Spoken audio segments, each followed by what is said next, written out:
সংবিধান প্রণয়ন কমিটির অন্যতম সদস্য আমিরুল ইসলামের মেয়ে ব্যারিস্টার তানিয়া আমির দেশে জরুরি অবস্থা জারির উস্কানি দিয়েছেন। ভারতের সংবাদ মাধ্যম ইন্ডিয়া টুডের সঙ্গে এক মন্তব্যে তিনি এই উস্কানি দেন।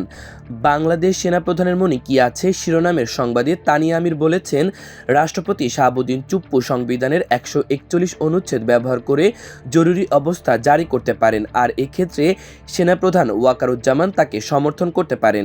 ব্যারিস্টার তানিয়া আমিরের মতে এটা দেশে দ্রুত ও অন্তর্ভুক্তিমূলক নির্বাচন আয়োজনের পথ সুগম করবে। ওই মন্তব্যে ব্যারিস্টার তানিয়া আমির বলেন, সেনাবাহিনী সন্ত্রাসী ও অপরাধীদের কঠোর হস্তে দমন করতে পারে এবং সুষ্ঠু নির্বাচনের জন্য সঠিক পরিবেশ সৃষ্টি করতে পারে। তবে সন্ত্রাসী ও অপরাধী বলতে তিনি কাদের বুঝিয়েছেন তা স্পষ্ট নয়। উল্লেখ্য, দ্বাদশ জাতীয় সংসদ নির্বাচনে আওয়ামী লীগের প্রার্থী হতে আইনজীবী আমিরুল ইসলাম ও তার মেয়ে তানিয়া আমির কুষ্টিয়ার 2টি আসনের জন্য আওয়ামী লীগের মনোনয়ন ফর্ম কিনেছিলেন।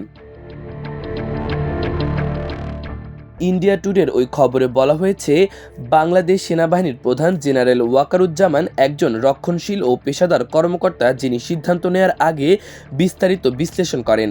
তার সহকর্মীরা জানান, তিনি দৃঢ়ভাবে বিশ্বাস করেন বাংলাদেশে সামরিক শাসন কার্যকর নয়। ইতিহাস, বিশেষ করে পাকিস্তানি সামরিক শাসনের বিরুদ্ধে মুক্তিযুদ্ধের অভিজ্ঞতা তাকে এই দৃষ্টিভঙ্গি দিয়েছে। ওই খবরে জাতিসংঘের মানবাধিকার কমিশনার ভলকার তুর্কের উদ্ধৃতি দিয়ে বলা হয়েছে, জুলাই আগস্টের আন্দোলনে কঠোর দমনপীড়ন না চালাতে বাংলাদেশ সেনাবাহিনীকে জাতিসংঘ সতর্ক করেছিল এবং তা কার্যকর হয়েছিল। একজন সামরিক কর্মকর্তার বরাতে ইন্ডিয়া টুডের খবরে বলা হয়েছে, জেনারেল ওয়াকারুজ্জামান সঠিক সময়ে সঠিক সিদ্ধান্ত নিয়েছিলেন। তিনি গুলি চালানোর অনুমতি দেননি এবং শেখ হাসিনা ও তার উপদেষ্টাদের নিরাপদে বেরিয়ে যাওয়ার সুযোগ দেন। পরে তিনি নোবেলজয়ী মোহাম্মদ ইউনূসের নেতৃত্বে একটি অন্তর্বর্তী সরকার গঠনের উদ্যোগ নেন।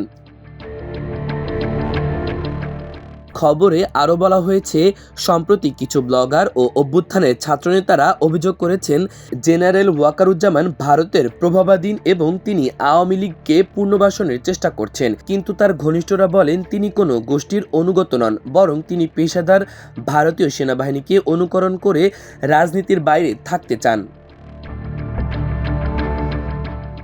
ওই খবরে আরও বলা হয়েছে, সেনাপ্রধান সম্প্রতি আফ্রিকা সফর শেষে হুঁশিয়ারি দিয়ে বলেন, আমাকে এমন কিছু করতে বাধ্য করবেন না যা আমি করতে চাই না। এতে বোঝা যায় তিনি কঠোর অবস্থানে যেতে বাধ্য হতে পারেন যদি পরিস্থিতি নিয়ন্ত্রণের বাইরে চলে যায়।